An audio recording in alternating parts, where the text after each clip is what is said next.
Entonces, la clasificación de la marca, de la imagen visual, de la identidad corporativa, tiene 4 elementos: logotipo, imagotipo, isotipo e isologo. El logotipo es la construcción, ¿ya?, de mi imagen visual, de mi empresa, de mi marca, compuesta solamente por letras. ¿Qué quiere decir esto? Que está compuesta por una fuente, en este caso la tipografía, ¿no? La tipografía que estudia los tipos de fuentes, ¿no?, empleados en la construcción de un logotipo. Entonces, un logotipo, cuando utilicemos el denominativo logotipo, nos referimos a una imagen visual, a una imagen empresarial, a una marca visual, ¿no?, que esté representada por texto. Aquí tenemos el ejemplo de Coca-Cola y Disney, en el que solamente encontramos texto, fuentes, ¿no? Esas fuentes que nosotros podemos descargar para Windows, ¿no? Entonces, o para Apple, etcétera, ¿no?, para Mac. Entonces, estas fuentes determinan si yo tengo un logotipo o no, ¿ya? En el tema de la tipografía, cabe aclarar que es un elemento técnico que se estudia bastante en el tema de diseño gráfico, ya que existen diversos tipos de fuentes, ¿no?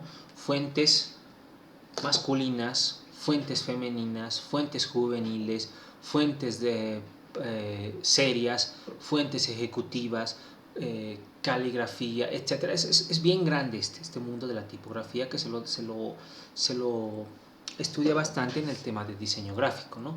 Entonces aquí yo les sugiero que tomen en cuenta el tipo de letra que están utilizando. ¿A quién va dirigido este tipo de letra, no? ¿Es una fuente masculina, es una fuente femenina, es una fuente infantil, como en el tema de Disney? ¿Es una fuente probablemente de mayor aceptación, una fuente familiar, como en el caso de Coca-Cola, ¿no? Entonces hay que decidir qué tipo de letra, qué tipografía estamos utilizando, ¿no? Y por qué estamos utilizando esa tipografía. Obviamente, si mi segmento va, en el caso de Disney, en tema de despertar nostalgia, de despertar fantasía, utilizaré una fuente como esta, ¿no? La de Disney, porque la de Disney nos provoca eso, ¿no? Nos despierta, nos lleva a un mundo de fantasía, de juventud, de nostalgia, etcétera, ¿no? De cuento de hadas. Es una fuente que va por ese lado, ¿se dan cuenta? Entonces, esa es la fuente correcta para la empresa, según el segmento. Aquí también se relaciona con el segmento, todo se relaciona con el segmento, ¿no? Entonces, cabe rescatar la importancia del segmento en esto, ¿no? Siguiente, imagotipo. Dentro de esta clasificación de las imágenes visuales de la marca, tenemos el imagotipo, que no es nada más que un elemento pictográfico, en otras palabras, la imagen, la pictografía, el dibujo, ¿no?, que puede ser abstracto o no puede ser abstracto, puede ser una imagen real, puede ser una imagen moderna, puede tener una corriente modernista, puede tener una corriente pixeleada, no lo sé, dependiendo de la concepción del autor, del que está creando la marca, ¿ya? Este elemento pictográfico, en otras palabras, que es la imagen, va a ir acompañado de un elemento tipográfico. ¿Qué significa? Pictografía más tipografía, pero separados. Ojo con esto, ambos elementos deben estar separados para que se puedan leer de forma individual.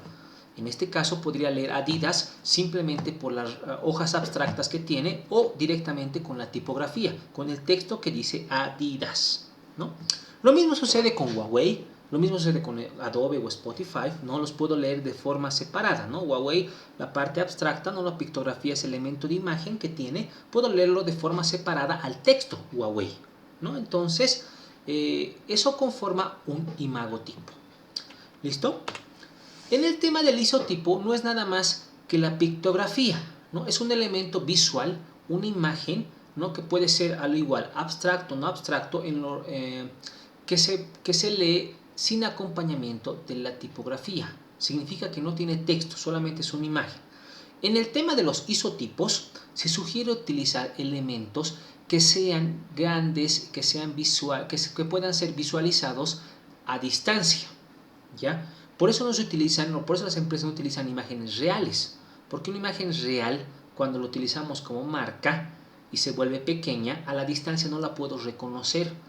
puedo ver que es una mancha, puedo visualizar que, no sé, tiene un color y demás, pero no lo voy a poder reconocer. Por eso las grandes empresas utilizan isotipos que son dibujos fáciles de reconocer a distancia en cuanto a los colores, etcétera, ¿no?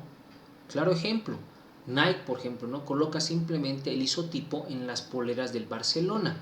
No necesita colocar como el Bolívar o Stronger a toda la parte de atrás cemento Viacha, cemento Bose, etcétera, ¿no? Toda la pared, toda la espalda, ¿no? Del pobre jugador, ¿no? Simplemente necesita colocar su isotipo en su número en la parte de abajo, ¿no? Chiquitito, ¿no? Será 10 centímetros.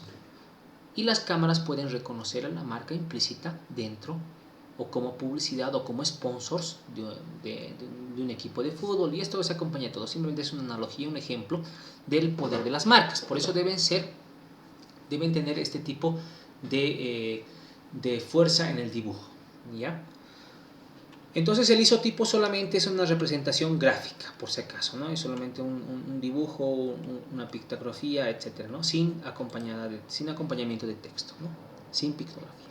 El isólogo, por otro lado, es esta representación unificada, ¿ya? Que está fusionando la imagen, la pictografía, con la tipografía en un mismo elemento, ¿no? Por ejemplo, ahí está Lay's. No voy a utilizar Lay's para este ejemplo.